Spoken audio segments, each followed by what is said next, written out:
बिस्मिल्लाहिर्रहमानिर्रहीम। अल्लाह के नाम से शुरू करता हूँ जो बड़ा मेहरबान निहायत रहम वाला है। अस्सलामु अलैकुम नाज़रीन, उम्मीद करता हूँ कि आप सब लोग खैरियत से होंगे। आप देख रहे हैं हमारा channel Zoya life health care. अगर आपने अभी तक हमारा चैनल सब्सक्राइब नहीं किया तो ज़ोया लाइफ हेल्थ केयर को सब्सक्राइब करना हरगिज़ मत भूलें। सब्सक्राइब करने के बाद मज़ीद नोटिफिकेशंस हासिल करने के लिए बेल आइकॉन को दबाएं।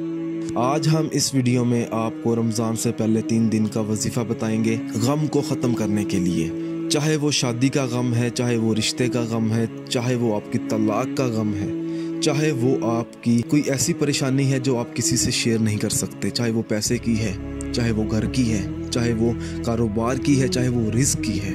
अमल बताने से पहले मैं आपको कुछ ज़रूरी बातें बता दूं। इस वीडियो को आखिर तक देखें ताकि आपको सही तरीके से समझ आ सके कि आपने अमल किस तरह करना है। ये वजीफ़ा आपने बावजू हालत में करना है और वजीफ़ा करने से पहले ये जान लें कि ये अमल किस मकसद के लिए है, क्योंकि हर वजीफ़ा, हर अमल आपने अपने जायज़ मकसद के लिए करना है और इस अमल के साथ आपने 5 वक़्त की नमाज भी अदा करनी होगी। आपको इस वजीफ़े को आपने इसी तरीके से पढ़ना है जिस तरीके से मैं अभी आपको बताऊंगा। आपने करना ये है कि फजर की नमाज अदा करने के बाद आपने उसी जगह बैठ जाना है जहां आपने फजर की नमाज अदा की है। तो फजर की नमाज अदा करने के बाद आपने सबसे पहले तो बिस्मिल्लाहिर्रहमानिर्रहीम पढ़नी है। उसके बाद आपने एक बार दुआए निजात पढ़नी है देखकर। उसके बाद आपने एक मर्तबा आयतुल कुर्सी पढ़नी है और उसके बाद आपने